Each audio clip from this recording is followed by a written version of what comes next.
안녕하십니까. 토요일 오후 인사드립니다. 여러분, 제가 오늘의 학습 목표를 말씀을 드리기에 앞서 앞에 있던 영상을 좀 보고 오셔야 될 것 같습니다. 제가 올린 것 중에는 보수총회 신고 시리즈를 지금 이게 세 번째고요. 첫 번째하고 두 번째를 미리 올려놨거든요.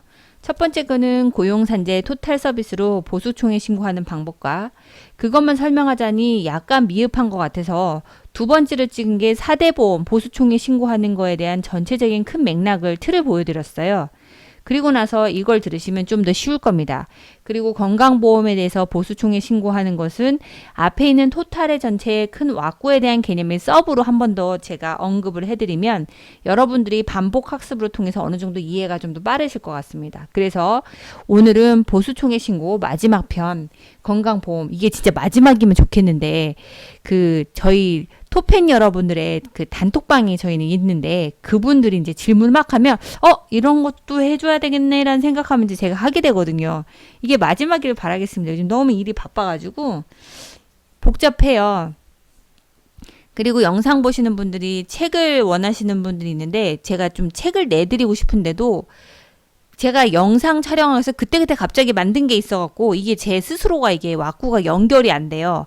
파일이 회사에서 있는 것도 있고 집에 있는 것도 있고 어떤 거는 이제 강의장에 쓴다고 노트북에 그냥 해놓고 거기 있는 걸 제가 좀 빼지 않은 상태도 있고 그렇더라고요. 그래서 제가 이거를 무슨 미리 처음부터 내가 이거를 교육하면서 이걸 책을 만들어서 판매를 해야겠구나 뭐 그런 계획을 갖고 한 게 아니어서 자료가 지금 사방팔방에 막 깔려 있어요. 근데 이게 제가 수정을 본 것도 있고 그리고 수정 보지 않고 한 일부분만 한 것도 있어서 이게 좀 정보가 뒤죽박죽입니다. 그래서 책 만든 거는 좀 아직은 보류입니다. 제가 아직 여력이 안 돼서. 여하튼 오늘 세 번째 보수총회 신고 건강보험 부분 할 거고요. 여러분 시청하기 앞서 뭐 하셔야 되는지 잘 아시죠? 뭐 하셔야 될까요? 좋아요 누르고 구독 누르고 공유하시면 됩니다. 그리고 제가 다른 유튜브를 보시면 좀 비교하시면 제가 많이 차이지는 게 실무자의 입장에 따라 그거에 대해서 좀 더 깊게 파는 경향이 있어요. 그래서 정통적으로 기본 모듈로 알려주는 그런 영상들보다는 제 거는 좀 더 깊이 팝니다. 그래서 이거를 제대로 따라오시려면 한 번 갖고는 안 되실 거예요. 그래서 초보분들 같은 경우는 도움을 많이 받고 있으시다고 제가 실습해서 취업하신 분 중에 이은희 씨라고 있어요. 그분이 취업을 갔는데 소장님한테 인정을 잘 받고 있나 봐요. 일 잘한다고 연말정산돼서 급여대장도 보여드리고 했더니 일 잘하신다고 칭찬을 많이 받았다고 저한테 감사의 인사를 하시더라고요. 뿌듯합니다. 실습은 솔직히 말해서 에너지를 너무 많이 쏟아가지고 힘들어요. 여튼 좋아요 구독 하겠습니다. 그럼 진행합니다. 건강보험 보수총회 신고에 대해서 개념을 할 거고요. 그리고 이 부분에 대해서 제가 마저 설명해 드리면 이제 여러분들은 보수총회 신고는 두려울 게 없어요. 웬만하면 다 하실 수 있습니다. 그리고 내년에 되면 또 세법이나 4대 보험은 매년 업데이트를 해야 돼요. 이게 항상 나라에서 하는 취지하고 그런 정부 정책에 따라 바뀌기 때문에 예전 거를 보시는 거는 흐름은 맞지만 디테일에서 좀 떨어질 수는 있습니다. 그러니까 내년에는 또 다시 찍어야겠죠? 그래서 교재를 만들기가 귀찮아요. 또 내년에 해야 되는데 뭘 또 책을 만들어서 파냐 난 그런 생각이 드는데 뭐 해달라는 분이 있어서 하긴 하겠지만 지금 너무 힘들어갖고 지금은 무리입니다. 저한테는. 건강보험 보수총회 신고 들어갑니다. 일단 연말정산 개념을 먼저 말씀드릴게요. 여기서 말하는 연말정산은 우리 소득세, 갑근세에 대한 연말정산이 아닙니다. 4대 보험도 연말정산합니다. 나라에서 급여에서 떼가는 그 모든 부분은 그 근로자의 소득에 따라서 얘를 다 거둬야 될지 아니면 더 이 사람한테 돈을 그러니까 받아야 될지 아니면 있는 거 불쌍하고랑 그냥 다시 돌려줘야 될지 그거를 판단을 하려면 뭐예요? 다 정산을 해야지만 그 판단을 할 수 있어요. 근거가 있어야지 주지 근거 없이 주지는 않잖아요. 그래서 4대 보험 또한 연말정산을 합니다. 근데 이거 연말정산할 때 보면 그 고용산재는 제가 했고요. 그 이번에 말씀드린 거는 건강보험이죠. 건강보험의 보수총액신고. 연말정산의 개념, 직장가입자. 우리는 뭐 연말정산은 직장가입자가 하지 지역가입자는 하진 않잖아요. 그죠? 직장가입자가 건강보험료를 당해 소득, 연도소득에 의해 부과되어야 하나 연도 중에는 소득이 확정되지 않죠. 자, 보세요. 2020년 1월 1일부터 급여를 주기로 했어요. 그죠? 12월 31일까지. 근데 이때 이 사람이 입사해서 신고할 때는 문제가 되지 않아요. 왜? 취득 신고할 때 계약 근로계약서에 있는 그 급여를 가지고 신고하기 때문에 얘에 맞춰서 들어가죠. 근데 문제는 이 사람이 그 2020년 했네. 2019년 할게요. 근데 문제는 이 사람이 2020년에 또 이제 각 4대 보험을 납부를 하죠. 근데 4대 보험에서는 1월 1일 날 또 2020년에 급여 인상한 거 알아요, 몰라요? 몰라요. 전 회사 어떻게 알아요? 그 다음에 한 사람은 개개인당 5만 원 올랐는지 10만 원 올랐는지 모르잖아요. 그러니까 이 공단에서는 뭐를 갖고 하냐면 그 전 자료 갖고 그냥 계속 고지를 한단 말이죠. 그죠? 그리고 이 사람이 실제 급여에 따른 게 그 근로계약서 금액 그대로 받지 않잖아요. 상여 있을 수 있어요. 우리가 말한 거 뭐죠? 떡값, 명절 떡값. 그 다음에 휴가비. 이런 것까지 포함해서 원래는 보수라고 하는 거잖아요. 근로의 대가로 받는 거죠. 검침값도 마찬가지예요. 여기 포함되는 거예요. 이거는 근로계약서에 쓸 수도 있고 안 쓸 수도 있기 때문에 이거는 몰라요. 지금 제가 말하는 거는 관리소 기준으로 얘기합니다. 일반 회사에서는 연말에 성과급이 나오는 게 낫죠. 이것도 마찬가지. 성과급도 근로에 대한 그 대가이기 때문에 성과급을 주는 것까지 포함해서 원래 보수 총액을 해야 돼요. 근데 이거는 4대 보험공단은 얘가 성과급을 받을지 아니면 실적이 없어서 받지 못할지 그거를 알 수가 없어요. 그래서 공단에서는 이 전 첫 해는 상관없는데 이 다음 해부터는 모른단 말이죠. 이 해에서 전년도에서 급여가 인상이 됐는지 아니면 이때 성과급을 얼마 받았고 그것에 대해서 또 인상이 들어가는지 몰라요. 그래서 어떻게 해요? 전년도 기준으로 이때 기준 금액을 가지고 계속 4대 보험을 부과를 합니다. 그래서 이것도 끝나고 나면 그 다음에 2021년이라고 할게요. 이때쯤 되면 우리가 어때요? 또 정산하는 거죠. 이 기준. 이거의 금액을 총 업된 금액하고 상여금 뭐 이런 거를 다 합쳐서 정산을 해요. 여기서부터 갭이 생기기 시작하는 거죠. 그래서 이거를 정산을 하는 게 바로 뭐냐면 연말 정산의 개념이에요. 당해 연도 소득에 의해 부과되어야 하나. 그죠? 이 당시의 소득에 부과돼야 되나 우리는 알 수가 없다. 4대 보험공단은 알 수가 없어. 소득이 확정되지 않으므로 전년도 이때는 모르기 때문에 전년도 이때 이거예요. 그죠? 소득을 기준으로 우선 부과를 해. 그래서 다음해 2월, 다음 해가 이때예요. 다음해 2월. 개인 사업장 이런 거는 무슨 종합소득세 구멍가게 사장님 뭐 이런 것들은 이런 것들이라고 해서 죄송합니다. 이런 분들은 5월에 하죠. 종합소득세 때. 그러니까 요거는 참고로 한 거고 가끔 제 유튜브를 아파트 관리소가 아닌 다른 분도 보시더라고요. 그래서 그냥 언급은 해요.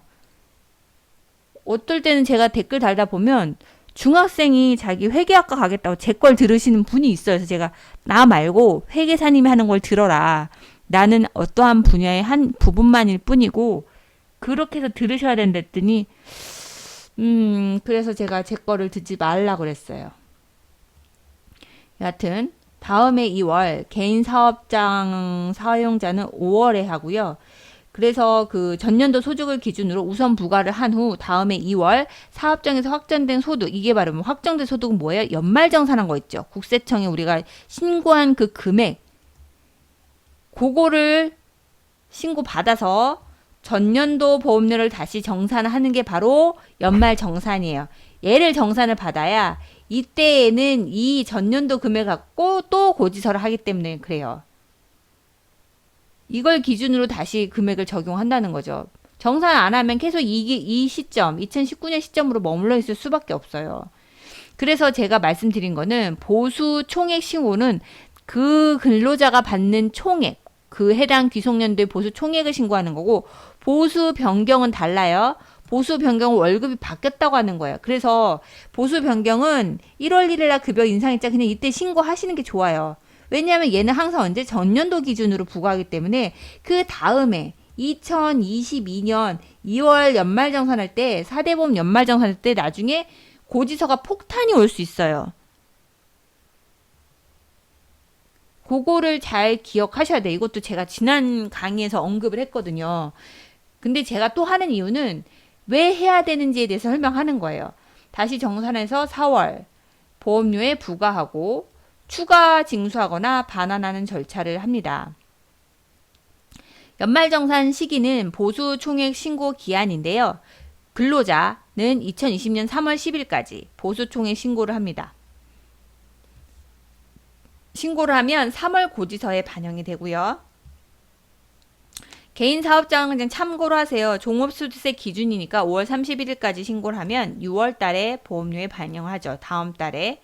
그러니까 연말정산하면 그 다음 달에 반영된다는 거 알고 계시면 정리가 될 것 같습니다. 연말정산 대상자는 2019년 10월 31일까지 그 근로한 사람 중에 현재 직장 가입자, 정리하면 뭐냐면 현재 재직자까지만 합니다. 즉 여기서는 퇴사자는 안 한다는 얘기죠. 왜 그러냐? 건강보험은 퇴사는 정산을 해요. 퇴사하는 시점을 기준으로 4대 보험 상실 신고를 하면 그 금액을 가지고 정산 금액을 그 건강보험공단에서 물어보고 그 직원의 급여나 퇴직금에서 빼고 지급하시는 게 맞습니다.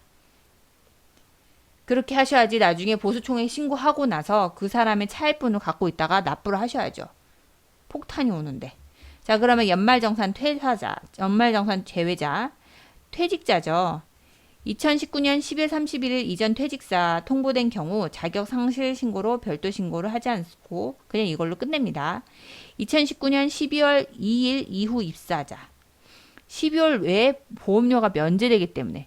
왜 그러냐면 2019년 12월 1일날 입사하잖아요. 이때는 건강보험을 징수를 해요. 근데 하루 지난 2일부터는 징수 안 하고 다음 달부터 징수하기 때문에 얘는 제외라는 거죠. 이해 가시죠? 만약에 이해가 이해한다면 맨 이거 말고 보수총액 시리즈가 아니라 4대 보험 시리즈로 가셔서 그 앞에 개념부터 보셔야 돼요. 휴직자, 시설 수용자, 군 입대자로 2019년 모든 기간에 보험료가 부과되지 않는 자. 결론은 보험료 부과되지 않으면 정산할 필요가 없다는 얘기죠. 보수가 불분명한 선원. 선원은 일단은 얼마 받을지 모르잖아요. 자동차 매매 종사원, 관광 안내원 등 2019년도 전체 기간 고시 적용자, 건설 이용직 사업장 가입자는 보수총액 신고를 하지 않습니다.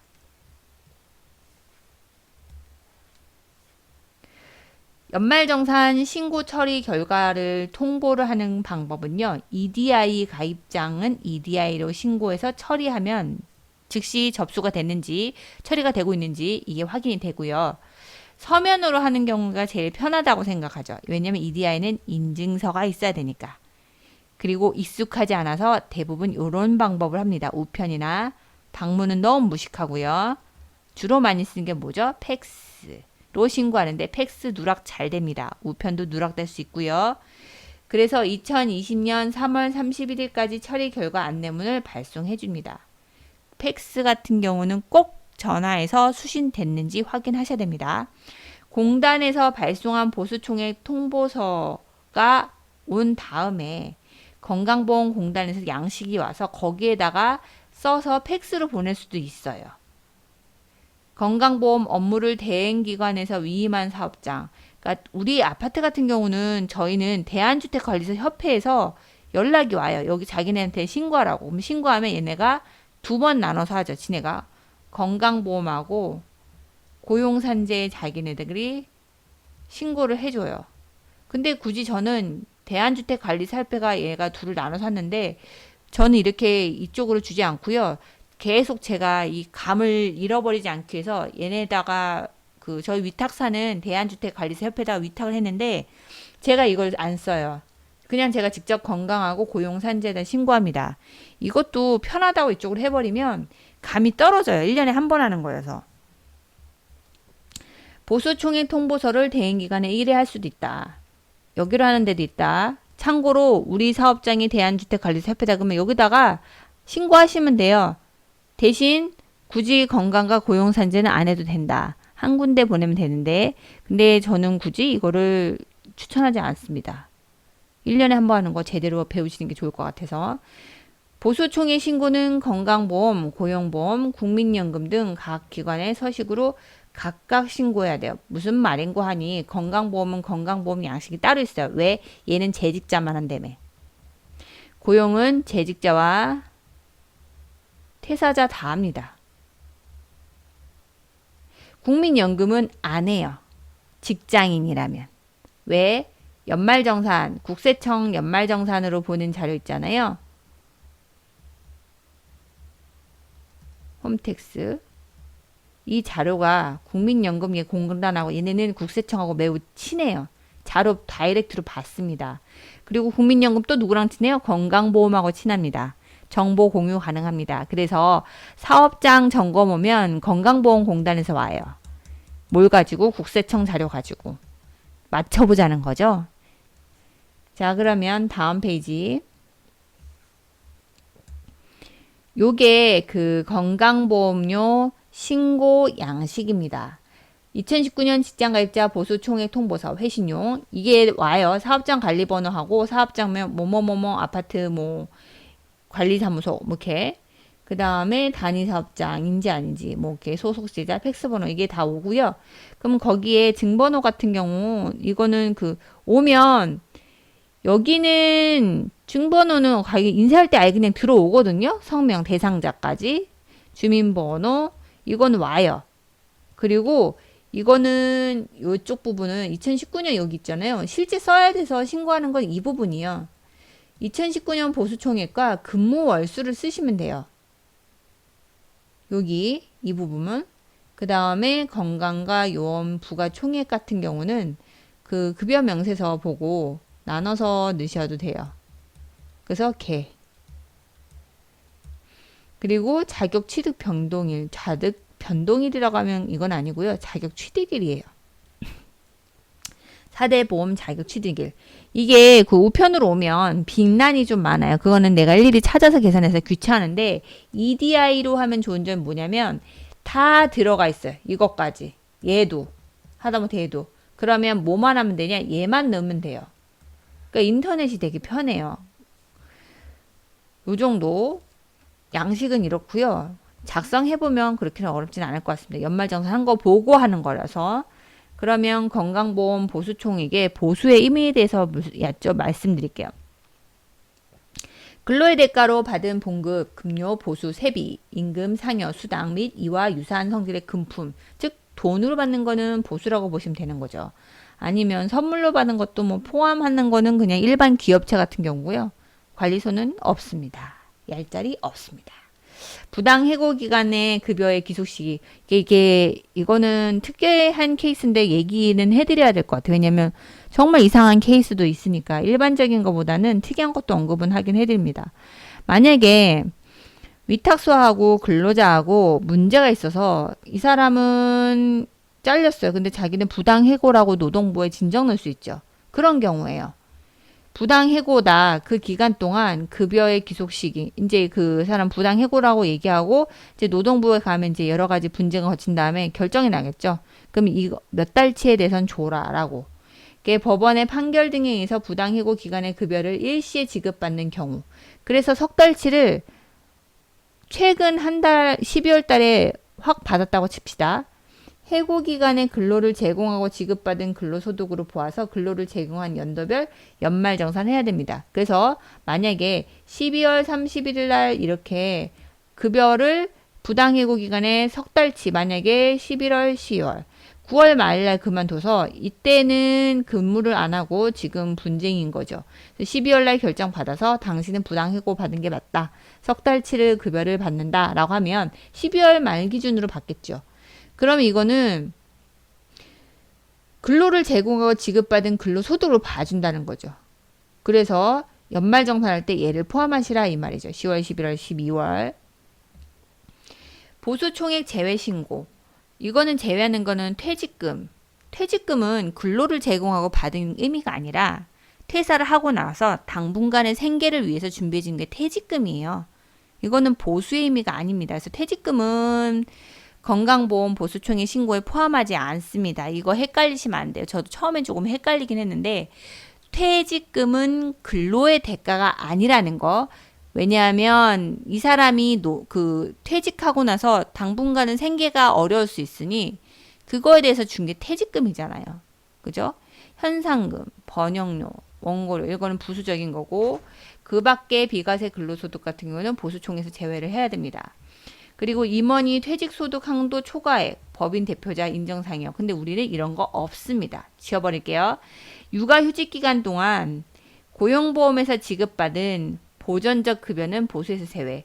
육아휴직은 근로를 제공하고 받은 게 아닙니다. 나라에서 너의 생계를 위해서 아기를 키우는 데에 좀 도와주마 한 거기 때문에 보수로 집어넣으면 안 됩니다. 산업재해보상보험법에 의한 요양, 휴업, 장애, 특별 간병, 유족별 급여 및 장의비, 장례비죠. 또는 근로의 제공으로 인한 부상, 질병 또는 사망에 관련해서 근로자의 유족이 지급받는 배상, 보상, 위자의 성질, 위자료 얘기하는 겁니다. 그런 성질의 급여 같은 경우는 위로 차주는 건데 이거를 무슨 보수라고 생각하고 거기서 또 세금 뗍니까? 그건 아니라는 거죠.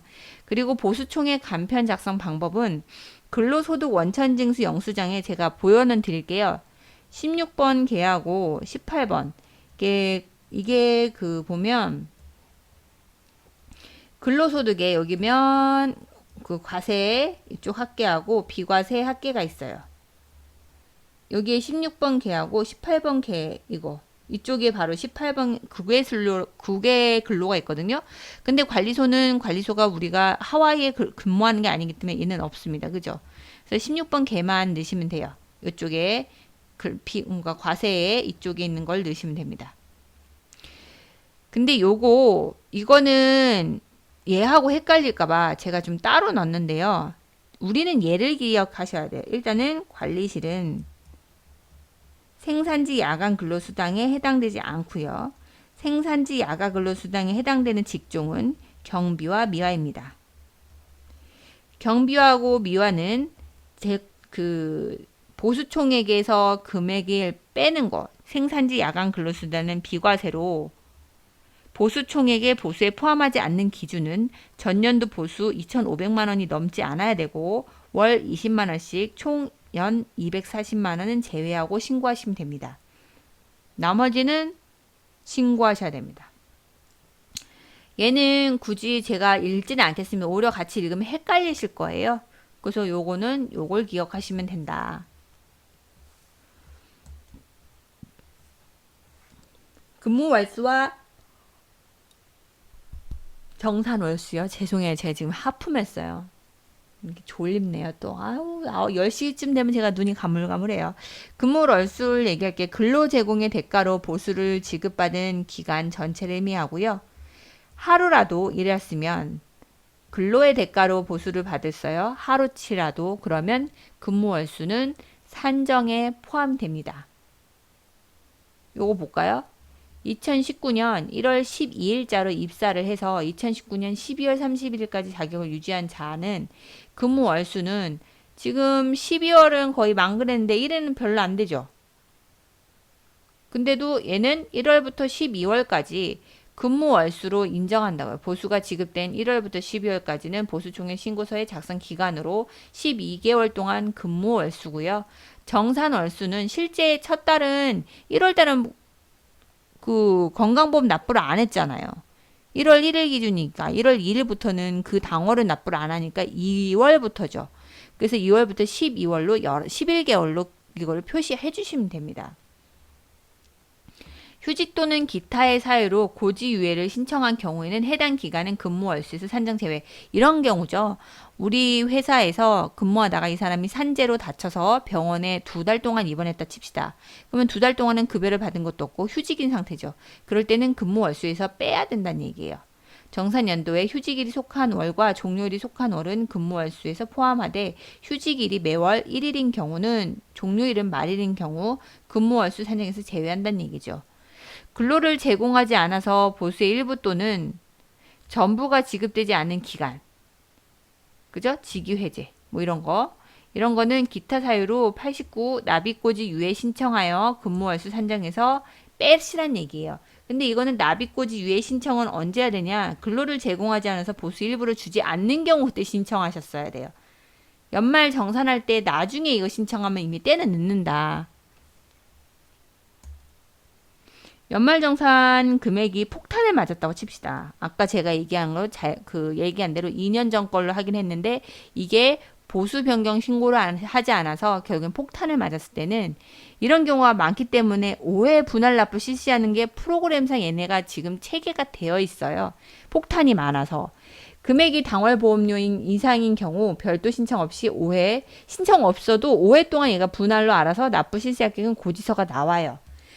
이거는 뭐 법상이고요. 대상은 근로자가 매년 4월분에 포함된 정산분 보험료고 개인 사업장 사용자는 매년 6월분에 포함된 정산보험료로 5회 분할할 수 있습니다. 근데 이거는 5회 분할 안 하고 그냥 한 번에 다 납부할게요 하는 것은 신청하면 돼요. 요거 한번 볼까요? 사업장 지도점검 시 주요 추징 사례. 이거 되게 궁금하시죠? 사업장 지도점검을 해서 그 건강보험공단에 직원이 나옵니다. 그럼 이분이 그냥 나오진 않아요. 기존에 신청된 내역하고요. 기존 본인들이 여태까지 우리 사업장에서 받았던 신청 내역과 국세청 자료를 같이 가지고 옵니다. 국민연금과 국세청은 매우 친하고요. 연금은 공단과 건강보험하고 가까이 친합니다. 고용산재하고는 친하진 않아요. 그러니까 얘가 이 자료 두 개를 갖고 온단 말이죠. 와가지고 자 이제 당신의 합계자는 시산표, 뭐 재무제표 좀 보여주세요 하고 얘기하면 급여 명세서 전체 나간 거 그걸 한번 본다는 얘기예요. 그리고 일용직 근로자 및 단시간 시간제 근로자가 있는지. 왜냐하면 일용직 근로자, 단시간 시간제 이거는 건강하고 국민연금은 취득신고 안 해도 되기 때문에 얘네가 있는데도 불구하고 취득신고를 했다. 또는 안 했다. 하면은 어쨌든 굳이 안 해도 되는데 해도 되거든요. 일용직은 솔직히 말해서 그 사업장에서 정해진 날짜가 지금 절차가 바뀌어서요. 8일 이상은 그거는 우리가 그 날짜를 일용직으로 보지 않고 그 4대 보험을 댈 수 있으면 가입하라고 되어 있어요. 그래서 일용근로자 같은 경우는 이게 단 한 달에 원래는 한 달 기준으로 보기도 하지만 세법상에서는 석 달로 보죠. 같은 사업장에서 3개월 이상이면 상용으로 본다는데 그 세법상의 일용근로하고 4대 보험의 일용근로는 완전 달라요. 기간이 달라요. 그래서 요거 조심하셔야 됩니다. 단시간, 시간제 근로자 자격취득 여부. 소득세법상 비과세이나 건강보험법의 보수에 포함되는 항목. 비과세로 했지만 보수에 포함돼서 했었어야 되는데 비과세 처리했다는 얘기잖아요. 이거 걸른다는 얘기예요. 대표적인 게 뭐 있어요? 자가운전 보조기 20만원. 무조건 다 되는 거 아니에요. 차량이 있어야 돼. 누구? 직원 소유의 차량이 있어야 되고요. 그리고 여기서 중요한 건 차량 운행 일지도 있어야 됩니다. 얘도 있어야 돼요. 그래야지 얘가 되지. 얘도 없어. 그 직원 차량도 아니야. 그러면 이거 과세입니다. 비과세 아닙니다. 이렇게 찾아내요. 이해가시죠? 그리고 그 특정 업무비. 그러니까 얘네가 주로 보는 거는 급여의 속성을 갖고 있어서 급여에 해당되고 그거에 따른 건강보험을 추징을 하는데 얘네가 보는 거는 이 급여를 적게 신고하는 거. 대표적인 건 뭐예요? 특정 업무비, 뭐 검침수당 뭐 이런 거 있잖아요. 신고 안 하거나. 그죠? 그리고 자가운전도 차량도 없고 운행일지도 없는데 비과세로 무조건 20만 원 비과세 처리했다. 그러면 비과세는 급여는 들어가지만 비과세로 세금 징수할 때 빼고 계산하는 거니까 건강보험공단에선 이거에 대해서 사업장 지도점검 시 주로 추징 사례로 봅니다. 그리고 얘네가 제일 많이 보는 건 일용근로자입니다. 일용근로자는 고용과 산재는 무조건 신고고요. 건강과 연금은 신고 안 해도 되기 때문에 일용근로자로 일을 부려먹고 4대 보험에서 건강과 연금을 신청 안 하면 그거에 대해서도 얘네가 사업장 지도점검 시 적발하겠다는 얘기죠.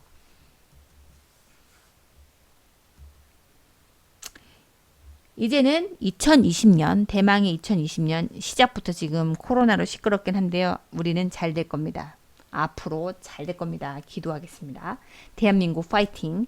주요 변경사항이 뭐냐면 건강보험증 발급을 예전에는 사업장에서 대상자, 즉 건강가입자가 요청을 하면 건강보험공단에 얘기해서 보험증을 발급받아서 줬어요. 근데 이제는 그게 바뀌었다는 거죠. 사업장에서 하는 게 아니라 가입자나 피부양자가 그냥 자기네가 신청하면 우편이든 뭐든 발급해주는 걸로 바뀌었습니다. 건강보험료율 인상. 건강보험료율이 6.46에서 6.67로. 장기요양 보험료는 8.51에서 10.25로 바뀌었습니다. 보험료 상한 2018년 7월 1일부터 바뀌었고요. 직장가입자의 보수월액 보험료, 본인 부담기준, 소득월액 보험료, 지역가입자 월별 보험료, 전전년도 직장가입자 평균 보수월액 보험료의 30배에 해당되는 금액으로 일원화됐습니다.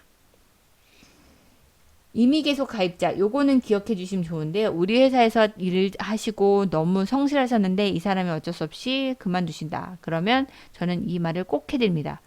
건강보험이요. 이미 계속 가입 이거 잘 적어두셨다가 건강보험공단에서 우편으로 지로가 날아오면 지역가입에 대한 건강보험 금액이 나오는 거와 비교했을 때 여태까지 냈던 금액보다 지역가입 보험료가 너무 세면 바로 그 즉시 건강보험공단으로 전화해가지고 이미 계속 가입하세요 라고 얘기해 주시면 돼요.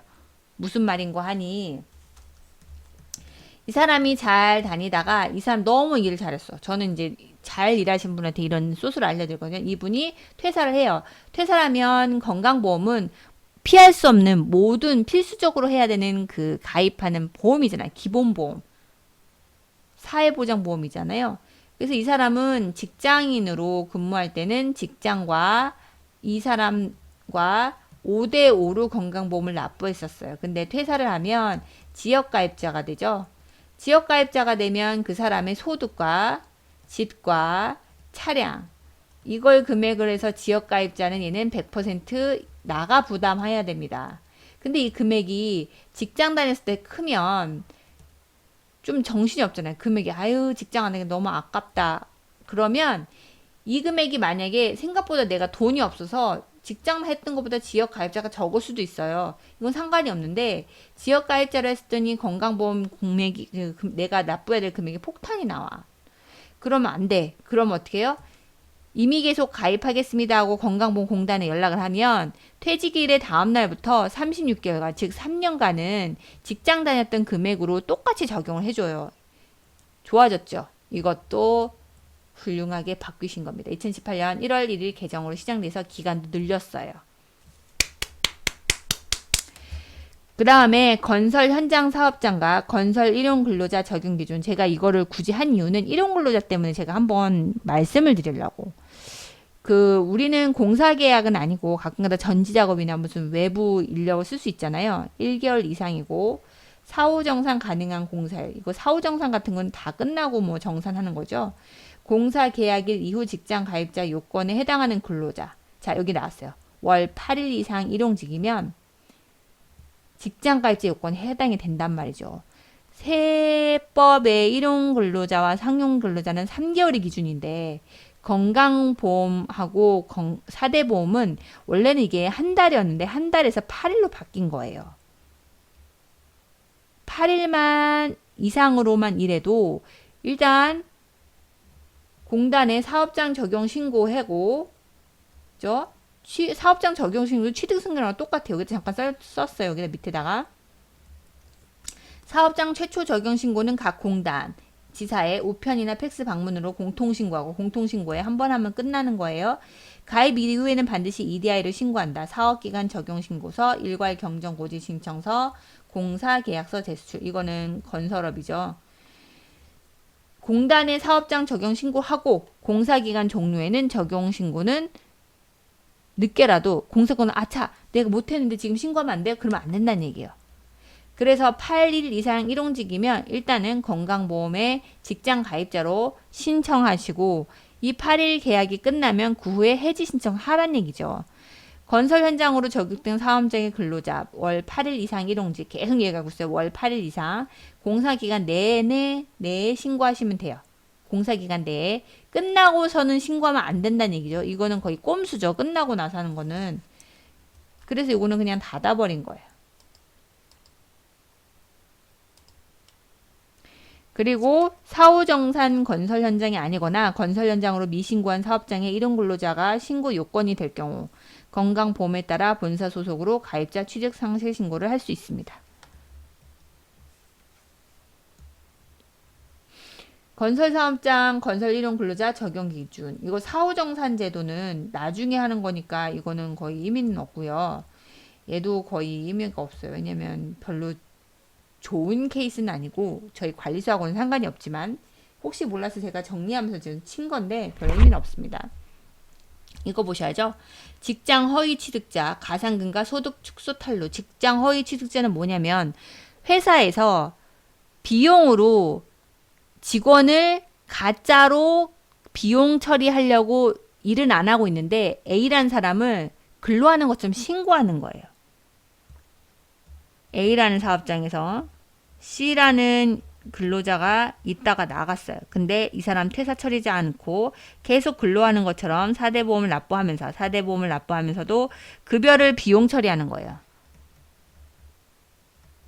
그래도 이득이 있으니까 4대 보험을 납부해도. 근데 이 사람 입장에서는 4대 보험을 납부해주니까 손해볼 건 없는 거죠. 그죠? 그러니까 얘는 모르고 가만히 있어. 근데 문제는 이제 직장을 다니거나 그러면 약간 박 터지는 게 요것 때문에 그렇죠. 직장 허위 취득자 이 사람이에요. 그죠? 가상금과 소득 축소 탈루. 직장 허위 취득자 가상금 제도는 법령 시행일 2016년 9월 23일 이후 직장 가입자가 될 수 없는 자를 근로하고 있지 않은 자를 허위 취득 신고한 사용자에게 가상금을 부과합니다. 가상금 부과 금액은 허위 취득 기간 동안의 지역 보험료 총액에서 직장 보험료 총액을 빼요. 거기에 10% 때립니다. 이거는 뭐 근로자한테 말고 이 사업장한테 이 사람한테 가상금을 내죠. 그죠? 소득 축소 탈루 혐의로 이거는 과대한 거고 이거는 축소한 거죠.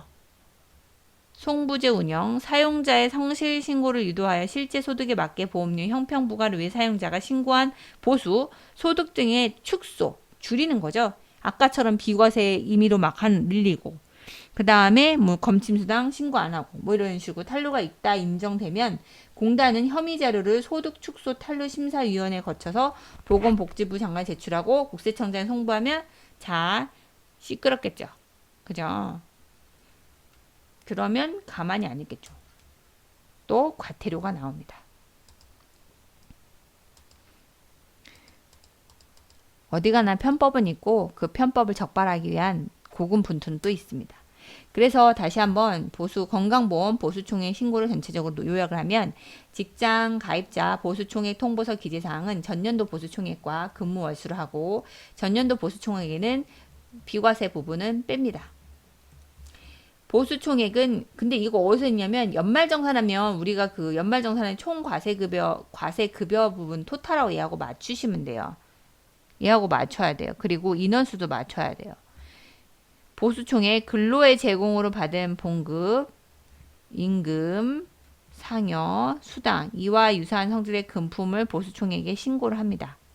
보수총액 제외 항목은 퇴직금, 현상금, 번역료 및 원고료, 소득세법 규정에 의한 비과세 근로소득은 제외하고요. 근무 월수는 1일이라도 근무하여서 근로의 대가로 보수를 받은 경우 산정에 포함될 수 있습니다. 신고 대상자는 전년도 12월 말 현재 재직자를 기준으로 신고합니다. 상용 근로자만 대상으로 하고요. 그리고 이제 샘플을 제가 하나 보여드리는데 여기 보시면 저희 이번에 신고한 거거든요. 2020년 보이시죠? 2월 20일 날 제가 신고를 했어요. 그리고 여기 그 성명하고 주민번호 이게 다 개인정보에서 제가 박스로 처리했습니다. 안 보이게. 얘는 증번호 이거 자격 취득일 요거는 EDI로 하니까 요까지 다 들어가요. 저는 뭐만 넣으면 되냐면 얘만 넣으면 됐어요. 그죠? 연말정산한 금액 요거 과세대상 금액 총소득액하고 근무 계열수 다 넣는 거죠. 이렇게 해서 신고만 하면 건강보험 무료 끝입니다. 제가 앞에 있는 설명을 좀 장황하게 한 이유는 개념을 알기 위해서 개념을 천천히 설명해 드렸고요. 실제 건강보험 보수총액 통보서를 보고 입력하는 거는 간단합니다. EDI가 제일 좋아요. 지가 알아서 명단하고 다 해서 뭐만 넣으면 돼? 전년도 보수총액하고 근무 월수만 넣으면 얘는 게임 끝나요. 되게 편해요. 근데 내가 EDI를 안 한다 그러면 이거 찾아서 넣으셔야 돼요. 넣어서 팩스를 보내던가 아니면 우편 보내든가 아니면 방문하셔야 되죠. 그죠? 될 수 있으면 우리 최첨단을 달리는 격리가 됩시다. 우리 IT 국가잖아요. EDI를 신고하시고요. 될 수 있으면 이거는 만약에 팩스를 보냈다면 전화해서 수신됐는지까지 확인하셔야 됩니다. 누락이 됩니다. 누락될 수도 있어요. 무조건 보내서 끝났다라고 하시면 안 돼요. 자, 그러면 요거 하나 알려드릴게요. 2019년도 보험료 부과총액 가입자 부담분 50%만 표기해야지 직장 것까지 포함하시면 안 되죠. 그거는 회사가 납부한 건데 본인이 납부한 걸로 정산하는 건 아니잖아요. 그죠? 그렇게 이해하셔야 됩니다. 그리고 근무 월수는 2019년도 근무한 월수, 월중 입사자도 산입함. 하루라도 해도 같이 늘한 얘기했죠? 그죠? 11개월 만근하고 하루라도 12달로 표기해 주시면 돼요. 자, 그러면 오늘 영상도 거의 40분이 넘었네요. 자, 이걸로 긴 보수총액, 연말정산에 비하면 세 발이 피지만 보수총액 통보서에 대한 정리를 마치겠습니다. 토팬 여러분, 오늘도 수고하셨고요. 자, 이제 제 마지막 인사는 빨리빨리 끝내면 좋겠죠. 굿밤 되시고요. 여러분 응원에 있어서 제가 힘이 번쩍번쩍 납니다. 피곤한데 또 눈이 감기기 시작했어요. 여러분, 금요일, 내일은 불금입니다. 그리고 될 수 있으면 외부 외출은 삼가시고 자택에 좀 계시고요. 그리고 마스크 꼭 끼시고 개인 위생 철저히 하시기 바랍니다. 우리는 극복할 수 있습니다, 여러분. 대구 힘내시고요. 대한민국 파이팅입니다. 그럼 안녕히 주무세요.